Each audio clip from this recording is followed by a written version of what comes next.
السلام علیکم ورحمۃ اللہ وبرکاتہ۔ الائیڈ اسکول سلمان فارسی کیمپس پری سمر ہوم ورک سیشن میں خوش آمدید۔ مضمون ہے اردو اور کلاس ہے ساتویں یعنی جماعت ہفتم۔ بسم اللہ الرحمن الرحیم۔ پہلے سوالات پر ایک اجمالی نگاہ۔ درج ذیل الفاظ کے معنی لکھیے اور ان میں سے 10 الفاظ کو جملوں میں استعمال کیجیے۔ الفاظ کی فہرست نیچے موجود ہے۔ درج ذیل الفاظ کے متضاد لکھیے۔ نیچے یہ الفاظ موجود ہیں جن کے آپ نے متضاد لکھنے ہیں، اور ان کی آگے جا کر ہم آپ کو پڑھ کے سنائیں گے کہ الفاظ کیسے پڑھے جاتے ہیں۔ نیکی کا بدلہ نیکی کے عنوان پر کوئی تخلیقی کہانی لکھیے۔ حرف جار اور حرف استفہام کا استعمال کرتے ہوئے دو جملے لکھیے۔ اسکول کے ہیڈ ماسٹر ہیڈ مسٹریس کے نام تفریحی دورہ مرتب کرنے کے لیے درخواست لکھیے۔ درج ذیل الفاظ کے مترادف لکھیے۔ تو یہ الفاظ ہم آپ کو آگے پڑھ کے سناتے ہیں۔ بندرجہ ذیل الفاظ کو اس طرح جملوں میں استعمال کیجیے کہ ان کی تذکیر و تانیث واضح ہو جائے۔ میرا پسندیدہ موسم کے عنوان پر مضمون لکھیے۔ درج ذیل متشابہ الفاظ کو جملوں میں اس طرح استعمال کیجیے کہ ان کا مفہوم واضح ہو سکے۔ آپ کے علاقے میں صبح کا منظر کیسا ہوتا ہے؟ صبح اٹھ کر سیر کو جائیے اور صبح کا منظر اپنے الفاظ میں لکھیے۔ دو دوستوں کے درمیان تعطیلات موسم سرما کارآمد طریقے سے گزارنے کے بارے میں مکالمہ لکھیے۔ پہلا سوال، درج ذیل الفاظ کے معنی لکھیے اور 10 الفاظ کو جملوں میں استعمال کیجیے۔ تو لالہ زار، سبزہ، حاجت روا، بشارت، شفقت، تبلیغ، حسن سلوک، عافیت، فلک، فاتح، امان، شعور، نڈر، رضا، سخی، ریگستان، دنگ، منتظر، آلودگی، لازوال، سبقت لے جانا۔ لغت سے الفاظ دیکھنے کا طریقہ کیا ہے یا لغت کا استعمال کیسے کیا جاتا ہے، تو اس کی جانب آتے ہیں۔ لغت الفاظ کی ایک طویل فہرست ہوتی ہے۔ اس فہرست میں زبان کے تقریباً تمام عناصر موجود ہوتے ہیں، مثلاً روزمرہ محاورے، ضرب الامثال، کہاوتیں، عام الفاظ وغیرہ۔ بہت سی لغات میں لفظ کے استعمال کا طریقہ مثال کے ذریعے بیان کیا جاتا ہے تاکہ لفظ کا درست استعمال واضح ہو سکے۔ لغت میں تمام الفاظ الف بائی طریقے کے مطابق ہوتے ہیں، یعنی حروف تہجی کی ترتیب سے درج ہوتے ہیں۔ اگر آپ کتاب کا مطلب تلاش کرنا چاہتے ہیں تو آپ کاف سے شروع ہونے والے الفاظ کی فہرست میں جائیں۔ کاف سے شروع ہونے والے الفاظ کی فہرست کاف کے بعد ہوگی۔ کاف کی فہرست میں کاف کے بعد بھی الف بائی ترتیب ہوگی، یعنی کاف کے بعد پہلے الف آئے گا۔ مثال ہے کاج، کار، کال، کام، کان۔ الف کے بعد بے کا نمبر ہوگا، مثلاً کباڑ، کبوتر۔ بے کے بعد پے کا نمبر ہوگا، مثلاً کپ، کپاس، کپڑے۔ پے کے بعد تے کا نمبر آئے گا، مثلاً کتاب۔ اردو کی چند لغات کے نام جہاں سے آپ الفاظ معانی بسہولت دیکھ سکتے ہیں تو فرہنگ اصفیہ ہے، پھر لغات ہے، مقتدرہ کی اردو لغت ہے، اور اس کے علاوہ آن لائن لغات بھی موجود ہیں، آپ ان کی مدد سے بھی تلاش کر سکتے ہیں۔ آپ کو اس سبق کے آخر میں ایک نقش اس کا دے دیا جائے گا تاکہ آپ اس کی مدد سے آن لائن لغت کو تلاش کر سکیں اور اس میں سے بھی الفاظ معنی اگر آپ کو ضرورت ہو تو تلاش کر سکیں۔ جملہ کیسے بنائیں؟ کیونکہ اس سوال میں 2 چیزیں پوچھی گئی تھیں، ایک تو لغت سے الفاظ معنی تلاش کرنا، تو اس کا طریقہ ہم نے آپ کو بتا دیا کہ آپ معنی کیسے تلاش کر سکتے ہیں۔ اور اب ہم جملے کے بارے میں آپ کو تفصیل بتاتے ہیں کہ جملہ سادہ، مختصر اور گرامر کے اعتبار سے درست ہونا چاہیے۔ جملہ واضح ہونا چاہیے، جملے میں بات مکمل ہونی چاہیے۔ ایک اچھے جملے میں 3 سے 5 سوالوں کا جواب ہوتا ہے، یعنی کون، کیا، کسے، کیسے، کیسی، یا کب اور کہاں وغیرہ جیسے سوالات کے جوابات موجود ہوتے ہیں۔ جملے میں اسم صفت اور فعل کا استعمال دیکھیں۔ نیچے مثالیں دی گئی ہیں، ان مثالوں کے ذریعے سے آپ دیکھ سکتے ہیں کہ فعل بھی استعمال ہو رہا ہے اور اسم صفت بھی استعمال ہو رہا ہے۔ مثلا رات بھر تیز بارش ہوتی رہی، تو تیز اسم صفت ہے اور ہوتی رہی فعل ہے۔ صبح کا بھولا، شام گھر لوٹ آیا۔ اسم صفت اور تشبیہ کے استعمال سے جملے کا مفہوم مزید واضح ہو جاتا ہے، جملے کے اندر لطف پیدا ہو جاتا ہے، دلچسپی پیدا ہو جاتی ہے۔ مثلا دن بھر کا تھکا ہارا زرد رو سورج، یعنی کہ پیلے چہرے والا سورج مغرب میں غروب ہو گیا۔ ہری ہری گھاس پر شبنم کے قطرے موتیوں کی طرح چمک رہے تھے۔ شاعرانہ جملے بھی استعمال کیے جا سکتے ہیں، یعنی اگر کوئی لفظ ایسا آ گیا ہے کہ اس پر آپ کو کوئی شعر مل رہا ہے تو آپ شعر بھی پیش کر سکتے ہیں ایک مصرع بھی استعمال ہو سکتا ہے. مثال: لو رات ہو گئی، لو چھا گیا اندھیرا، لب پہ آتی ہے دعا بن کے تمنا میری. اور ایک شعر ہے: دل ٹوٹا تو محفل چپ، جام گرا تو شور اٹھا. جملے میں محاورے اور ضرب الامثال کا استعمال بھی ہو سکتا ہے. مثال: مشہور ضرب المثل اور جو ایک شعر کی صورت میں دکھائی دیتی ہے کہ جان بچی 100 لاکھوں پائے، لوٹ کے بدھو گھر کو آئے. اور ایک مشہور مثل یہ ہے کہ 100 سونار کی، ایک لوہار کی. ایک اچھے جملے کا مطلب یہ ہوتا ہے کہ ہر لفظ کا املا درست ہو، ہر لفظ کا صحیح مطلب آپ کو معلوم ہو، ہر لفظ کا استعمال درست جگہ پر کیا جا رہا ہو. جملے میں اس لفظ کے استعمال سے جملے کا مفہوم بالکل واضح ہو جائے. جملے بنانے کا فائدہ یہ ہے کہ ان کی مدد سے گرامر کا استعمال آ جاتا ہے، اور سوچ سمجھ کر اچھے جملے بنانے سے انشاء کی صلاحیت بھی نکھرتی ہے جو تمام زندگی کام آتی ہے. متضاد لکھیے تو انسان، پھول، کثرت، جیت، جواب، عروج، مہنگا، غازی، بہار، بزدل، تاریک، گرم، خصوصی، راحت، سزا، طلوع، جائز، چست، کم، آغاز، اتفاق، بنجر. چھاؤں، خوبیاں، گاؤں، شیریں، آسمان، ترقی، قریب، داخل، مشکل، حقیقت، برآمد، انتہا، ترقی، حق، تلخ. نفع، مخفی، پیر، ساکن، میزبان، ابد، کمگو، اتار، خزاں. تو یہ الفاظ ہیں، ان کے آپ متضاد لکھیے. تو انسان کے جیسے حیوان ہے، کثرت کی قلت ہے، بزدل کی بہادر ہے، اور چست تو سست. یہ آپ کو ہم نے مثال دے دی. آگے الفاظ کے معنی آپ خود دیکھ سکتے ہیں، اور متضاد آپ خود دیکھ سکتے ہیں اور بنا سکتے ہیں. جس لفظ کا آپ کو معنی نہ معلوم ہو اس کا معنی آپ لغت سے تلاش کر سکتے ہیں. نیکی کا بدلہ نیکی کے عنوان پر کوئی تخلیقی کہانی لکھی ہے. تو کچھ کہانی کے متعلق ہم چند باتیں آپ کو بتا دیتے ہیں تاکہ آپ کے لیے کہانی لکھنا آسان ہو جائے. کہانی واقعات کے ذریعے سیکھنے اور سکھانے کا ایک مفید ذریعہ ہے.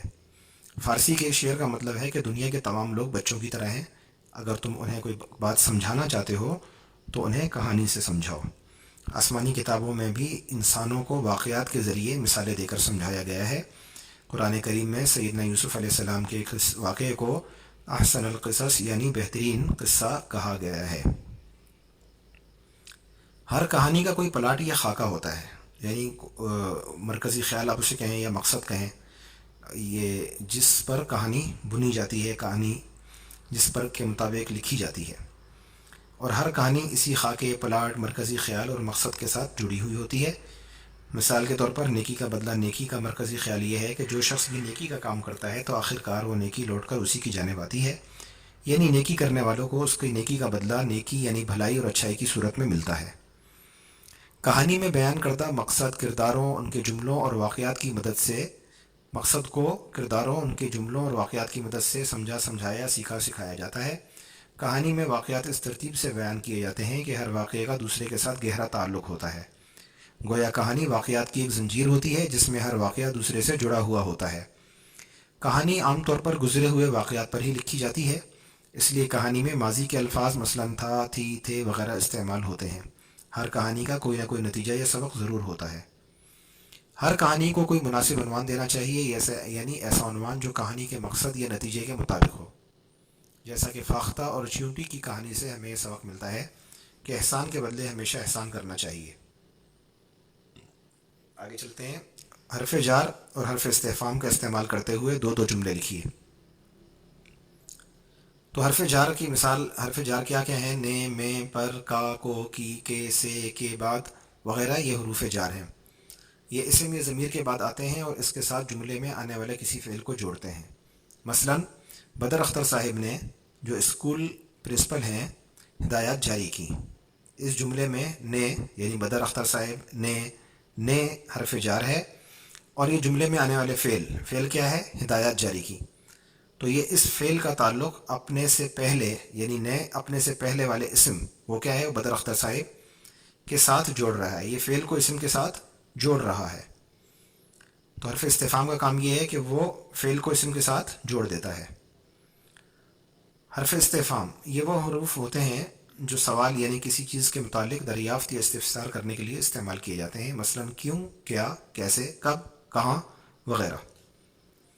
اگلا سوال یہ ہے کہ آپ تفریحی دورہ مرتب کرنے کے لیے درخواست لکھیے. درخواست پرنسپل صاحب کے نام ہوگی، ہیڈ ماسٹر صاحب کے نام ہوگی. یا ہیڈ مسٹریس صاحب کے نام، ہیڈ مسٹریس صاحبہ کے نام.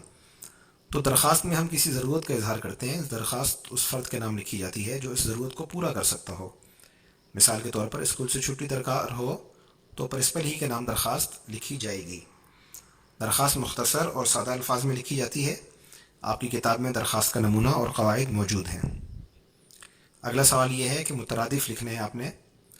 تو پرانا، عجلت، ثمر، غمگین، باغ، زینت، نقصان، پیڑ، فلک، جنگ، فہم، آرزو، گندم، شاخ، آشیانہ، ہجر، شکوہ، صادق، توازن، بخیل، برتری، دھنک، احمق، دنیا، رہنما، امید، بشر، پرایا، جبل، تپش، پانی، جابر، حراست، ضروری، نفع، موسم، کہانی، کوشش، پرچم وغیرہ. یہ سارے وہ الفاظ ہیں جن کے آپ نے مترادف لکھنے ہیں، یعنی آپ نے ایسا لفظ لے کے آنا ہے جس کا معنی بھی وہی ہو جو لفظ آپ کے سامنے موجود ہے.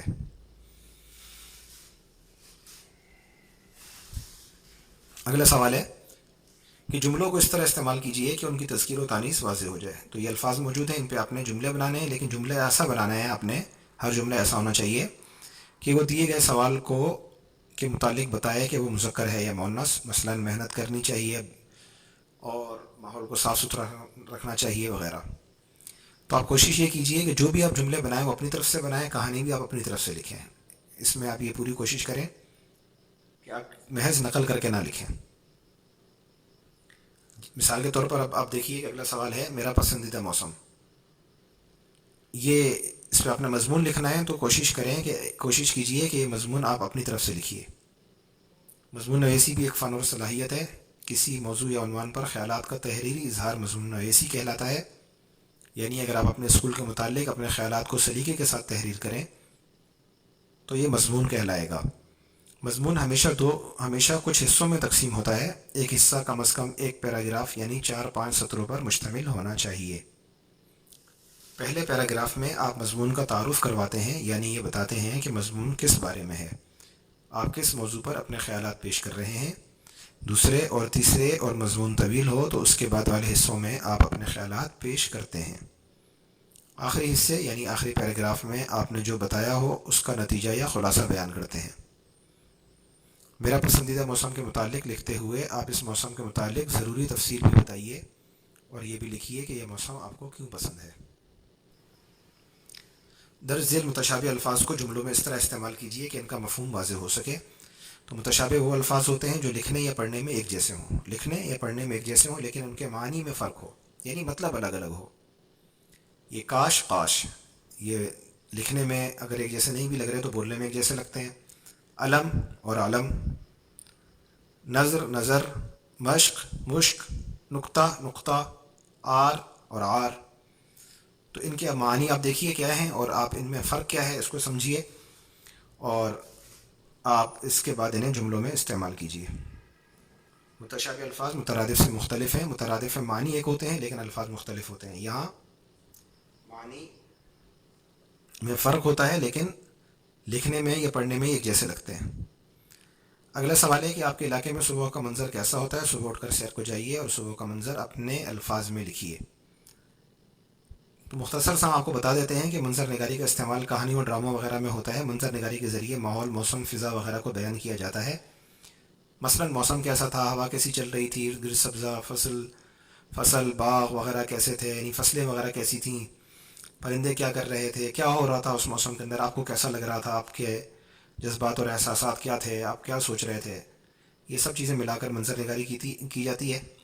اور تو آپ صبح کی سیر کیجیے اور منظر لکھیے اور اس کے بعد آپ اس کو اپنے الفاظ میں بیان کیجیے. لیکن صبح کی سیر کرتے ہوئے اس بات کا آپ خیال رکھیں کہ آپ کسی قانون شکنی کے مرتکب نہ ہوں.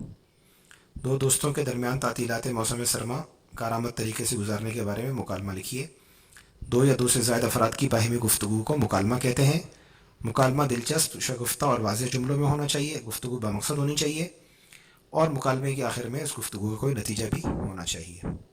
اب آپ ہمیں اجازت دیجیے. السلام علیکم ورحمۃ اللہ وبرکاتہ.